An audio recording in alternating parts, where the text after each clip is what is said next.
এক তারিখ আবু বকর হুজুর আল্লাহ রসুলের দরবারে একটা জামা পরে আসলেন, ছেঁড়া ফাটা জামা, আর ওই জামার বোতামগুলো ছিল খেজুরের পাতা দিয়ে পেঁচানো বাঁধা।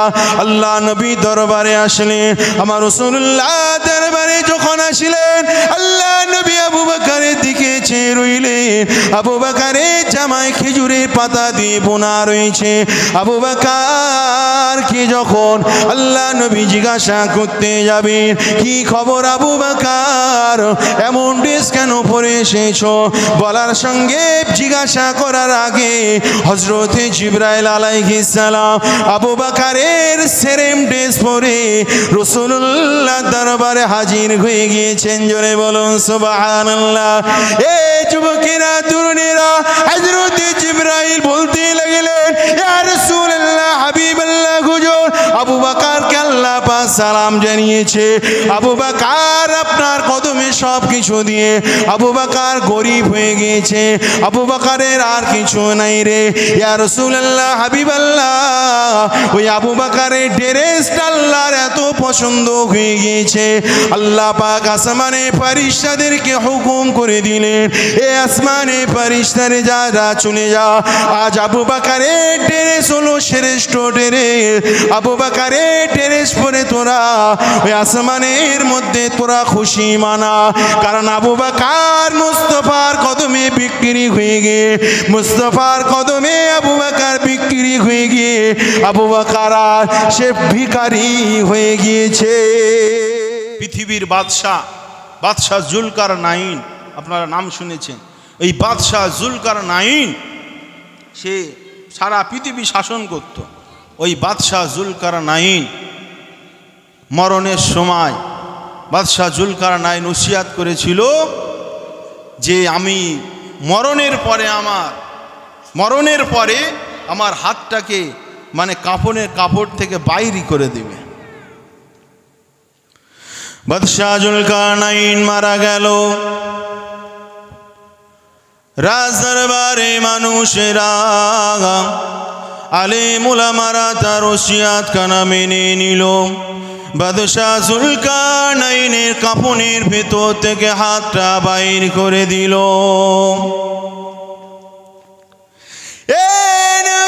তরুণীরা বাদশাহ জুলকারনাইনের হাতটা যখন বাইর করে দিল, জানাজা নামাজের জন্য যখন নিয়ে যেতে লাগলো, তখন সেই সময় রাস্তার ধারে মানুষেরা আলোচনা করতে লাগলো, বাদশাহ জুলকারনাইন সে সারা দেশে রাজত্ব করেছে, তার টাকা পয়সার এত লোভ হয়ে গিয়েছে, তার টাকা পয়সার এত লালসা হয়ে গিয়েছে, মরণের পরে হাতটাকে বিছিয়ে দিয়েছে, তোরা আমায় টাকা দে, টাকা দে, টাকা দে, আরো চাই আমাকে সম্পদখানা তোরা মারে দে।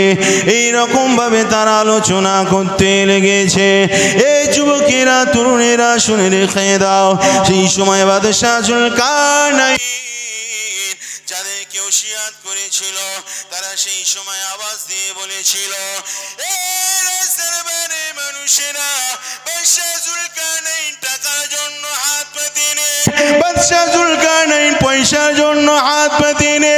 বাদশাহ জুলকারনাইন গোটা পৃথিবীর বাদশাহ ছিল ঠিকই, বাদশাহ জুলকারনাইনের টাকা পয়সার অভাব ছিল না, বাদশাহ জুলকারনাইনের কোনো জিনিসের অভাব ছিল না, জমি জায়গা ধন দৌলতের অভাব ছিল না। বাদশাহ জুলকারনাইন একমাত্র ধনী মানুষ ছিল, পৃথিবীর শ্রেষ্ঠ ধনী মানুষ ছিল বাদশাহ জুলকারনাইন।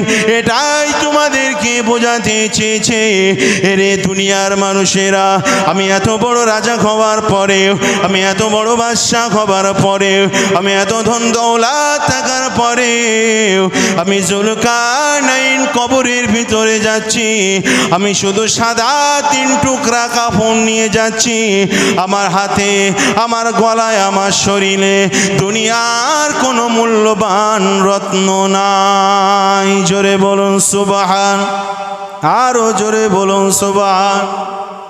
বাদশাহ জুলকারনাইন হাত খুলে দেখিয়ে দিলে দুনিয়ার মানুষেরা যারা টাকার জন্য ছুটছো, তুমি কত লাখ টাকার মালিক, কত কোটি টাকার মালিক, তুমি কত সম্পদের মালিক, তুমি কত সম্পদ চাও দুনিয়ায়।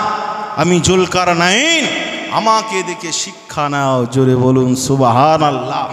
আজকে দুনিয়ায় মানুষেরা আমার আল্লাহকে ভুলে গিয়ে, নবীকে ভুলে গিয়ে তারা দুনিয়া নিয়ে তারা মেতে গিয়েছে।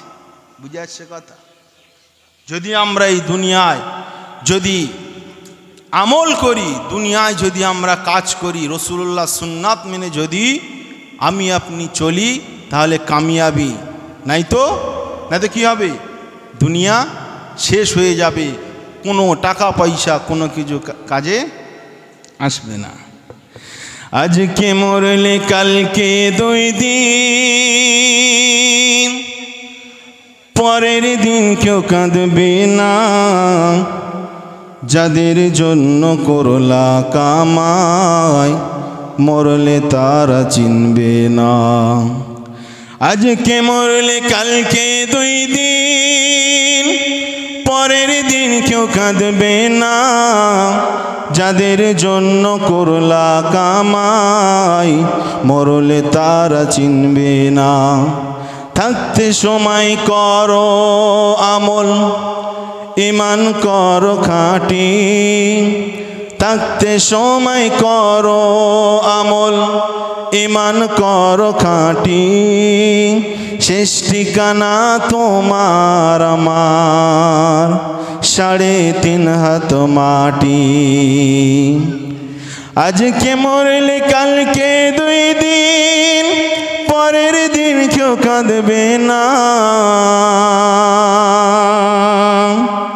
যাদের জন্য করলা কামাই, মরলে তারা চিনবে না। কত কষ্ট করে তুমি গড়লা সাদের বাড়ি, সেই বাড়িতে ঠাঁই হবে না, যাইতে হবে ছাড়ি। আজকে কত কষ্ট করে গড়লা সাদের বাড়ি, সেই বাড়িতে ঠাঁই হবে না, যাইতে হবে ছাড়ি। মোহমায়ার টানে তুমি রবের বিধান ভইল না। যাদের জন্য করলা কামাই, মরলে তারা চিনবে না। কি গো চিনবে? বাপ মরে যাবে, ছেলে কাঁদবে, 2 দিন 4 দিন 5 দিন হদ্দ কাঁদা কাঁদবে। কাঁদার পরে 5-6 দিন পরে আবার মোড়ের মাথায় গিয়ে ছেলে টাস পিটবে, জুয়া খেলবে। আছে না নাই? 2-4 দিন বহুত কান্নাকাটি করবে। তারপরে আস্তে আস্তে কটা দিন যেতে না যেতে বা মানে সন্তানেরা, মেয়েরা তখন হিসাব করবে যে বাপ কেন রাস্তার ধারে একটা জমি কিনে দিল নি, বাপ কেন এই জমিটা বিক্রি করে দিল।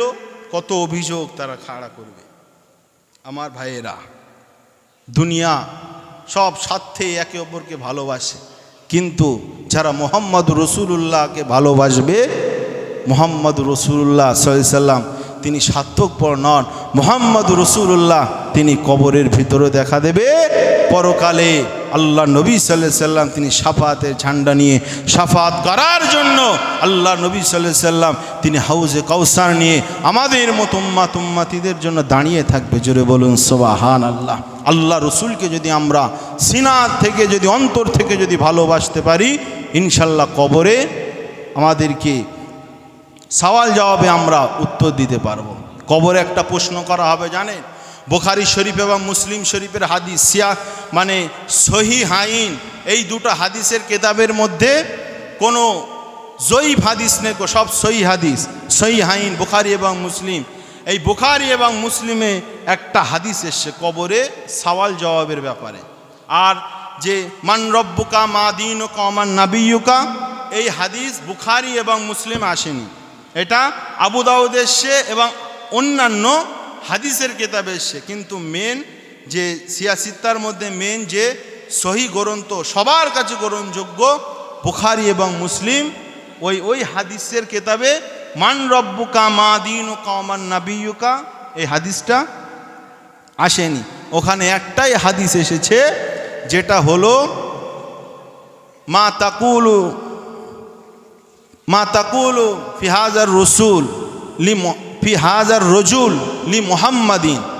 ওখানে একটাই যে কবরে আল্লাহর নবীকে হাজির করানোর পরে ফারিস্তারা জিজ্ঞাসা করবে মা তাকুলু ফি হাজার রজুল, এই ব্যক্তি সম্পর্কে বলো, লি মুহাম্মাদিন, এই ব্যক্তি সম্পর্কে তোমরা কি বলতে, এই ব্যক্তি সম্পর্কে তোমরা কি বলতে। অর্থাৎ রসুল করিম সাল্লাল্লাহু আলাইহি সাল্লাম তিনাকে হাজির করিয়ে ফেরেশতারা পরিচয় করিয়ে দিবে যে ইনি হলেন মুহাম্মদ, এবং ইনার সম্পর্কে তোমরা কি বলতে, কি বলা বলি করতে। এই একটাই প্রশ্ন যেটা বুখারী শরীফের মধ্যে এসেছে। আল্লাহ নবী সাল্লাল্লাহু আলাইহি সাল্লামকে যারা যেমনভাবে মানে নবী করিম সাল্লাল্লাহু আলাইহি সাল্লামকে তারা ঠিক তেমনভাবেই চিনে কবরের ভেতরে উত্তর দেবে, যেমন রসুলের ব্যাপারে তারা বলতো। আমার নবী করিম সাল্লাল্লাহু আলাইহি সাল্লাম তিনি হলেন, আল্লাহর নবী বললেন আনা আউয়ালু শাফিন ও মুশাফফাইন, আমি রসুল্লাহ কিয়ামতের ময়দানে সর্বপ্রথম শাফাআতকারী হব, আর আমি রসুল্লাহ শাফাত আল্লাহ সর্বপ্রথম কবুল করবে। জোরে বলুন সুবহানাল্লাহ। কিন্তু আমাদের সমাজে অনেক মানুষ রয়েছে, তারা আল্লাহ রসুলের শাফাতকে তারা ইনকার করে। রসুল্লাহর প্রেম না থাকার কারণে, রসুল্লাহর প্রেম থাকার কারণে আল্লাহ প্রেম থাকার কারণে আল্লাহ একটা নাপাক বস্তুকে আল্লাহ পাক পবিত্র করে দিলেন। জোরে বলুন সুবহানাল্লাহ। আল্লাহর নবী সাল্লাল্লাহু আলাইহি সাল্লাম তিনি যখন কাফেরদের অত্যাচারে যখন তিনি মক্কা থেকে মদিনা শরীফে পাড়ি দিবেন হিজরতের সময়, নবী পাক সাল্লাল্লাহু আলাইহি সাল্লাম তিনি গারে সওরের মধ্যে আল্লাহ রসুল সাল্লাল্লাহু আলাইহি সাল্লাম হযরতে আবু বকরকে নিয়েছিলেন। জোরে বলুন সুবহানাল্লাহ। আল্লাহ নবী সাহাবী হযরতে আবু বকর যখন আমার নবীকে নিয়ে চলে গেলেন, এই যুবকেরা তরুণেরা শুনে রেখে দাও, আমার রাসূলুল্লাহকে যখন নিয়ে চলে গেল গারে সওরের ভিতরে, যখন নিয়ে চলে গেল আল্লাহ নবীর মহব্বতে, আল্লাহ নবীর ভালোবাসায় আমার নবী পাককে বাঁচানোর জন্য এক জোড়া কবুতর ওই গারে সওরের মুখে ডিম পেড়ে তা দিতে লেগেছিল। জোরে বলুন সুবহানাল্লাহ।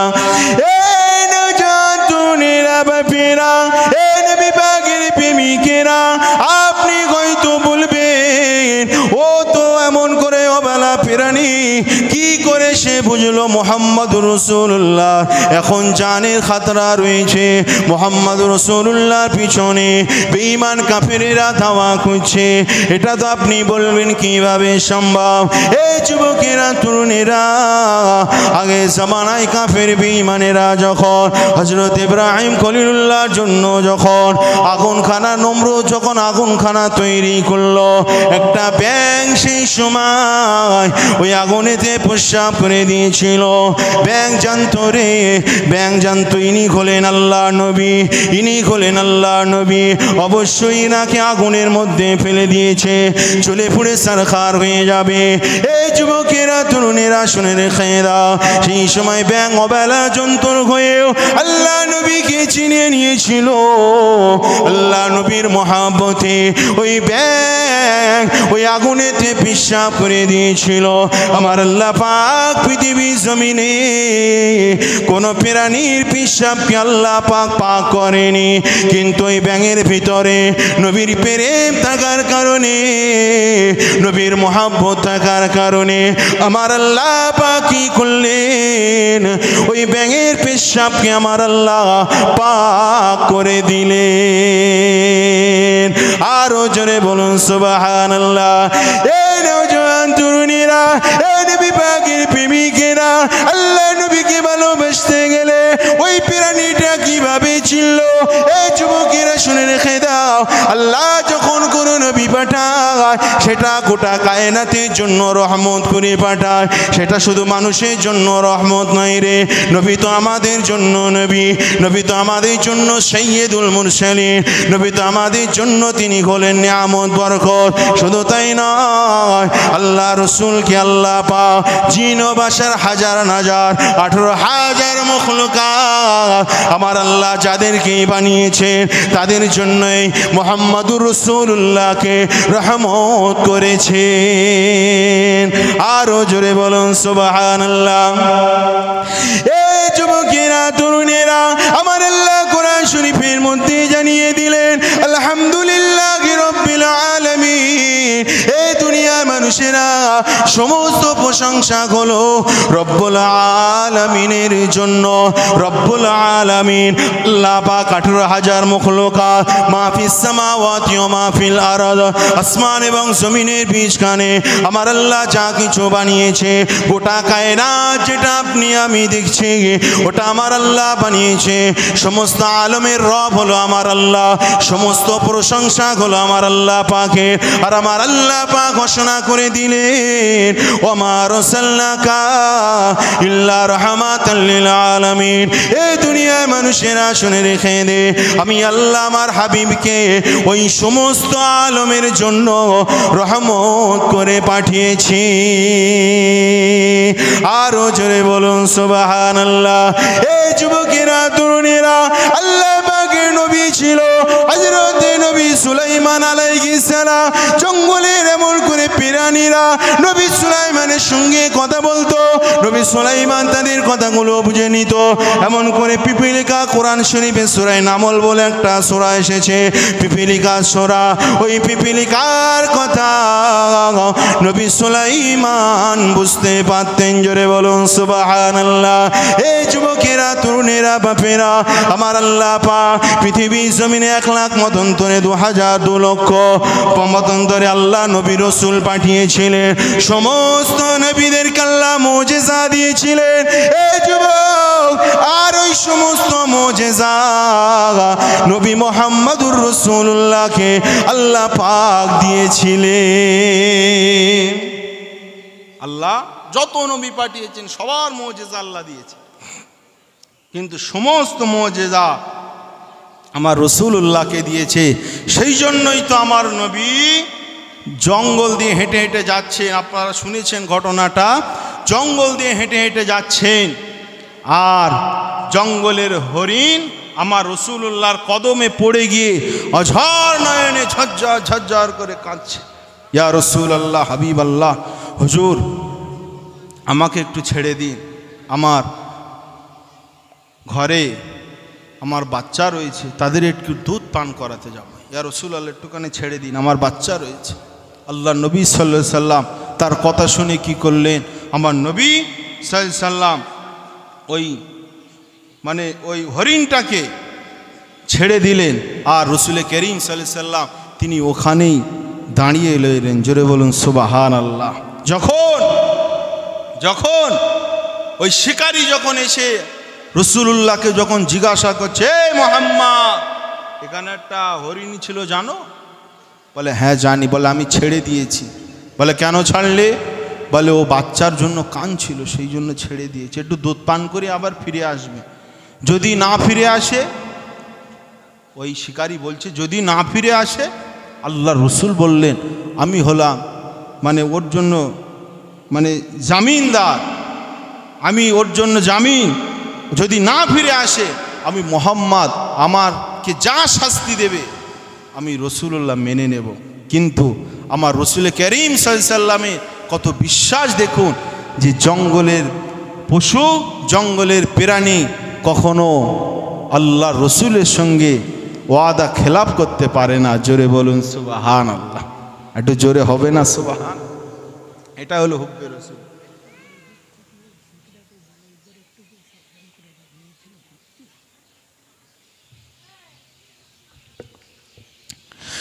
আসেন বা ফিরানো জওয়ান তরুণের আলোচনা দিকে ফিরে যায়। এ নবী পাকের প্রেমিকেরা, রাসূলুল্লাহ দেওয়ানারা, আল্লাহ নবী সাল্লাল্লাহু আলাইহি ওয়াসাল্লাম তিনি মক্কা থেকে যখন মদিনা থেকে রওনা দিতে লাগলেন, আমার নবীকে দেখে রাস্তা ধারে পাথরেরা সালাম দিতে লাগলো।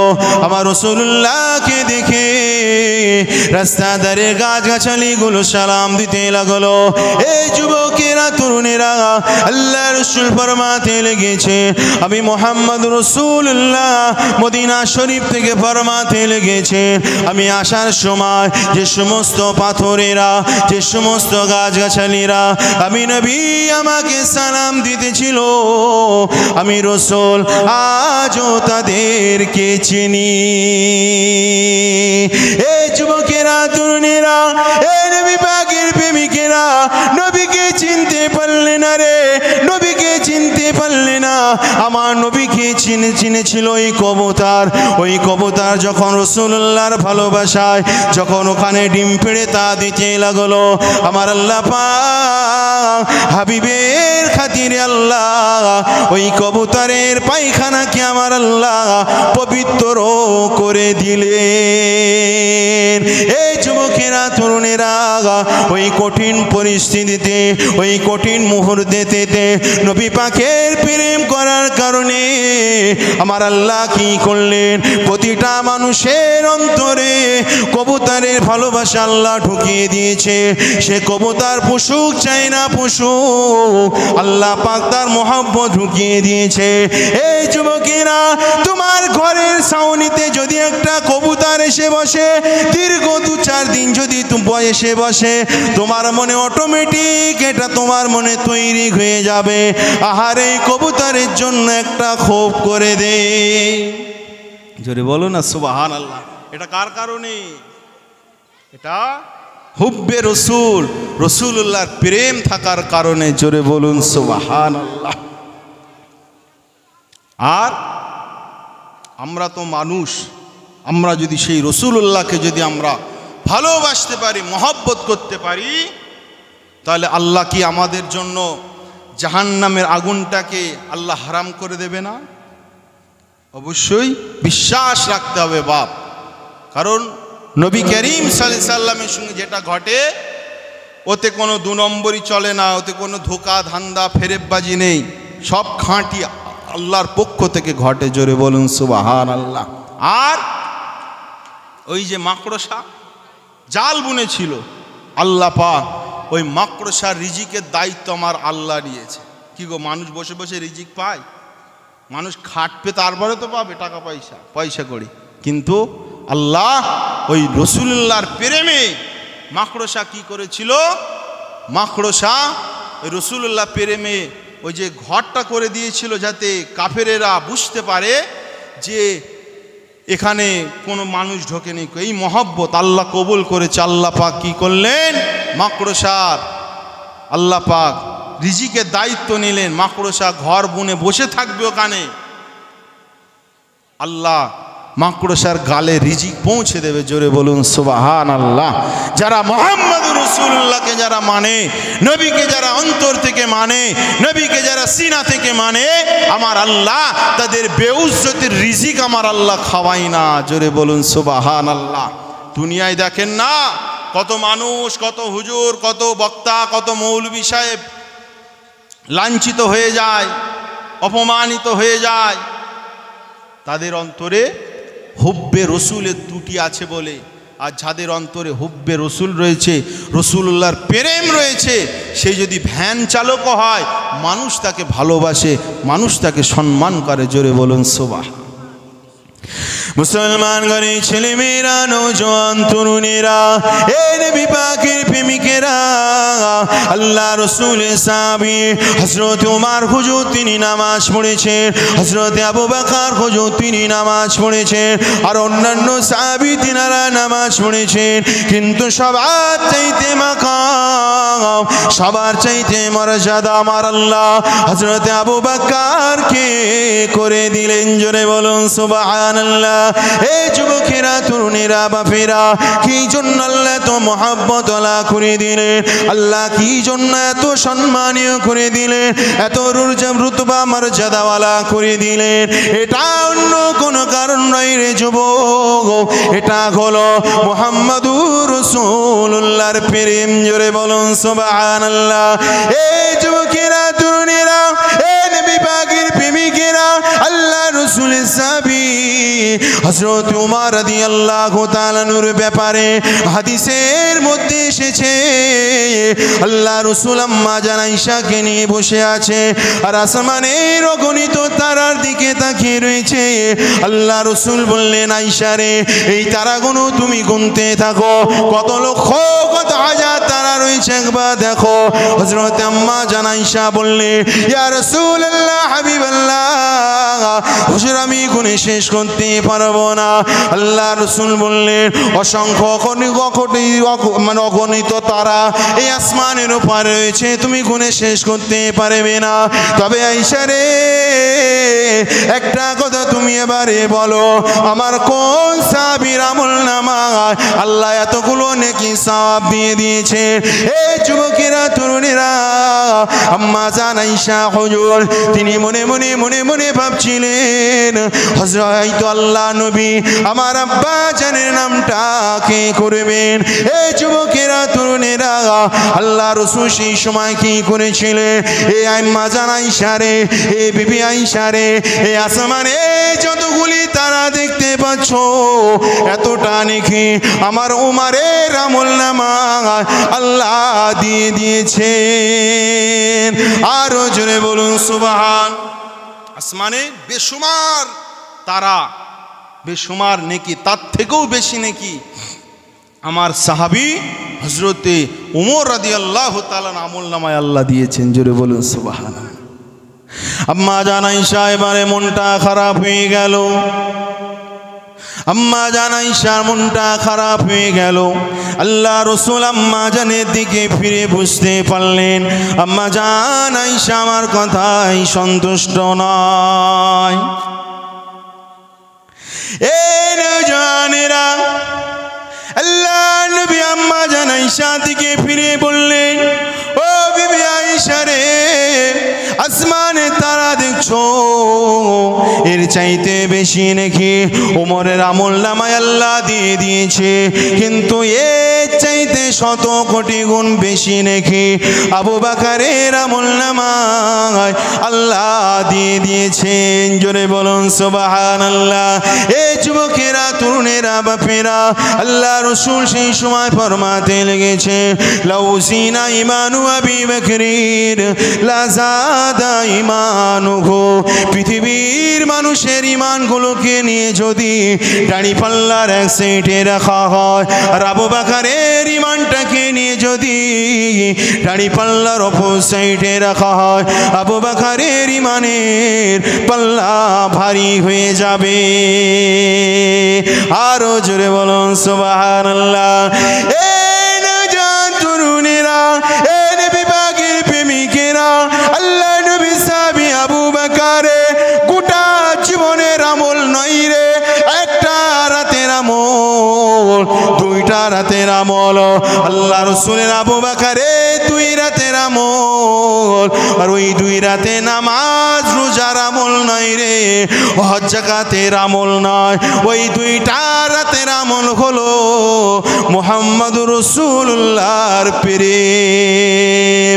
হযরত ওমর ফারুক বলতে লাগলেন, আল্লাহ রাসূলের সাহাবী আবু বকর, তোমার ওই রাতের আমল যদি আমাকে দিয়ে দাও, তোমার ওই রাতের যদি নেকিগুলো আমাকে দিয়ে দাও, আমি ওমর আমার গোটা জীবনের নেকি, গোটা জীবনের আমলগুলো আবু বকর তোমাকে দিয়ে দেব। এই যুবকেরা, ওই রাতে যা ঘটেছিল ওটা হুব্বে রাসূল ছাড়া ওটা সম্ভব নয়। জোরে বলুন, আর একটু জোরে বলুন। হুব্বে রাসূল, রাসূলের মহব্বত ভালোবাসা ছাড়া ওটা সম্ভব নয়। পায়ে সাপ কামড়েছে, পায়ে সাপ কামড়েছে, আবু বকর হুজুর জ্বলছে, রিরি করে জ্বলছে, শরীরের রং চেঞ্জ হয়ে আসছে। তারপরেও আমার রাসূলুল্লাহ সাল্লাল্লাহু আলাইহি সাল্লাম তিনি যে মক্কা থেকে হেঁটে হেঁটে হেঁটে হেঁটে মদিনায় যাচ্ছেন, ওই রাস্তা তো মরুভূমির রাস্তা, কোথাও পাথরের রাস্তা। হাঁটতে হাঁটতে আল্লাহ রসুলের পায়ে ঠোলা লেগেছে, কষ্ট হচ্ছিল। হযরত আবু বকর আমার রাসূলুল্লাহকে কাঁধে তুলে নিয়ে গিয়েছিল ওই গারে সাওরের মধ্যে। সেখানে গিয়ে আমার রসুল আরাম ফরমাচ্ছেন। হযরত আবু বকর কি করে ডাকতে পারে? হযরত আবু বকর ডাকলেন না, নবীর কষ্ট হবে, নবী ব্যথা পাবে। এই যে এক সেকেন্ডের মোহব্বত, এক সেকেন্ডের ভালোবাসা যে তিনি দেখিয়েছেন, হযরতে আবু বকরের সম্মান গোটা পৃথিবীর, তিনার মর্যাদা গোটা পৃথিবী, রাসূলুল্লাহ যত উম্মাত রয়েছে ইমানদার, তাদের থেকে মর্যাদা আমার আল্লাহ বাড়িয়ে দিলেন। জোরে বলুন সুবহানাল্লাহ।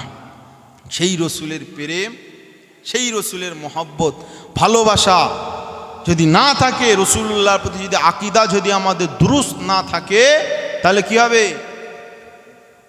কবরে গিয়ে নবীকে চিনতে পারবো না। আসেন বাপেরা, নওজোয়ান তরুণেরা,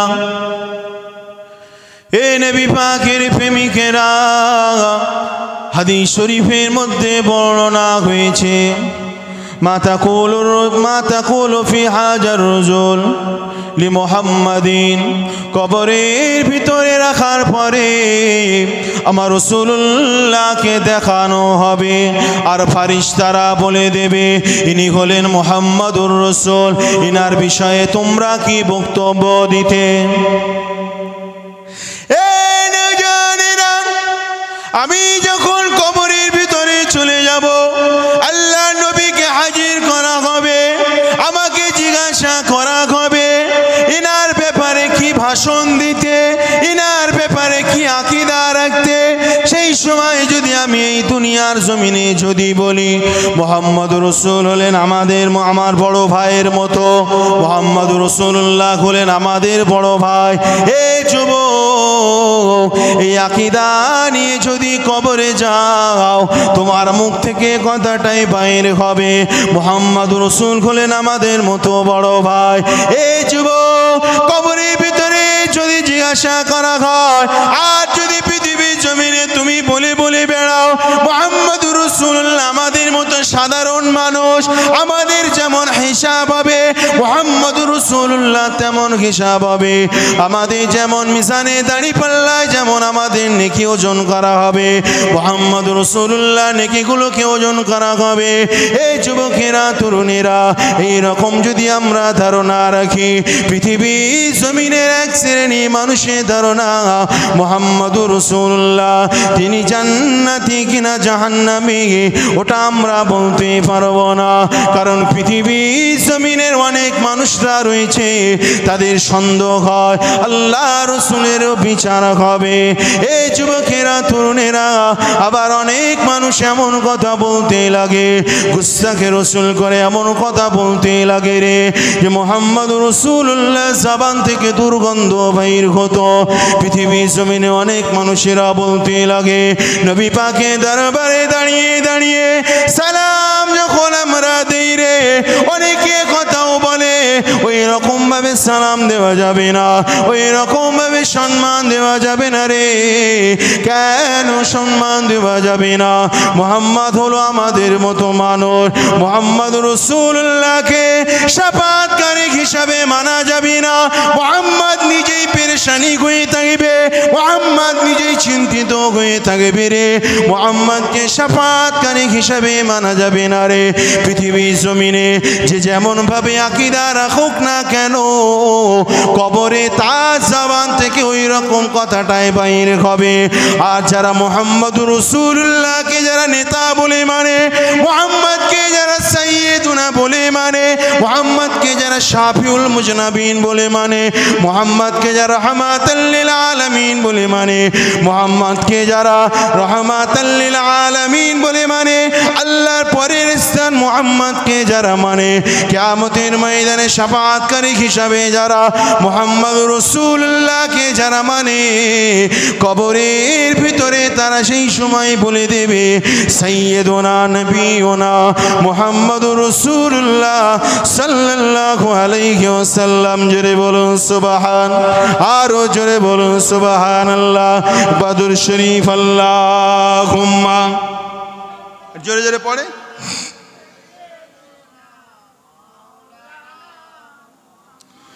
ওয়ালা আলি সাইয়্যিদিনা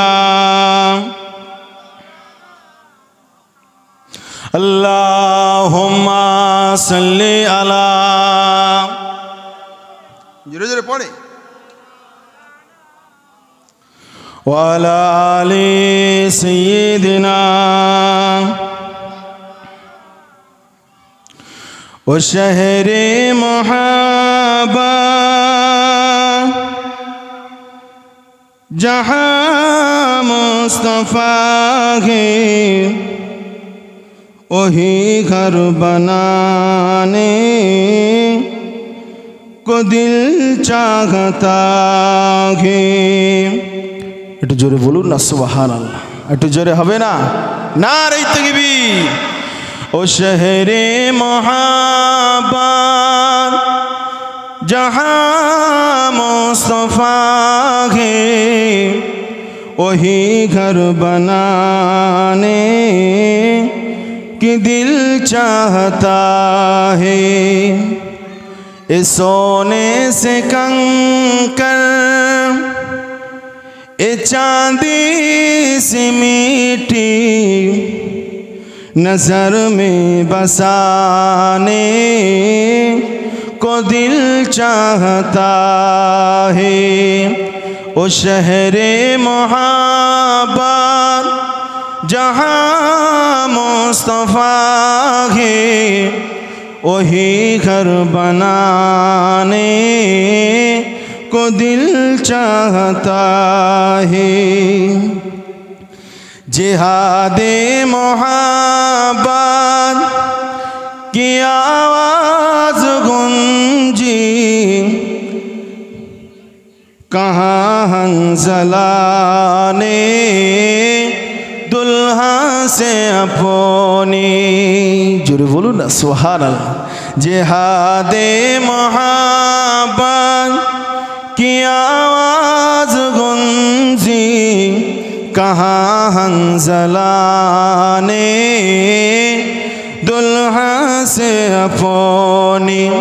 इजाज़त अगर हो तो, इजाज़त अगर हो तो जामे शहादा लबों से लगाने की दिल चाहता है। जोरे बोलूं ना सुबहानाल्लाह। यदि শাহাদাত মৃত্যুবরণ করি ওটাই চুমু খেতে মন চাই। জোরে বলুন না সুবহানাল্লাহ। ও শহরে মুহাব্বত जहाँ मुस्तफ़ा है वही घर बनाने को दिल चाहता है। अल्लाहुम्मा सल्ली अला, माशाअल्लाह जोरे जोरे पढ़े।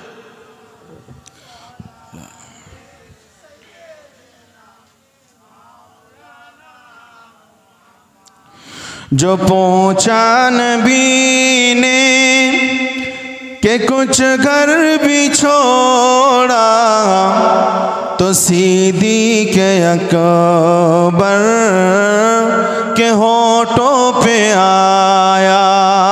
जोरे बोलूं ना। जो पहुँचा नबी ने के कुछ घर भी छोड़ा तो सीधी के अकबर के होठों पे आया।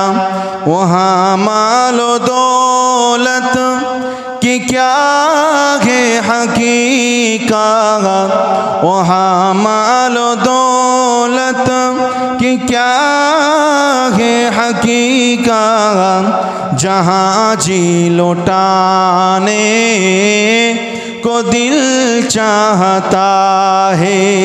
जो बोलूं ना सुभान अल्लाह। ओ शहरे मोहब्बत जहाँ मुस्तफा है वही घर बनाने को दिल चाहता है। अल्लाहुम्मा सल्ली अला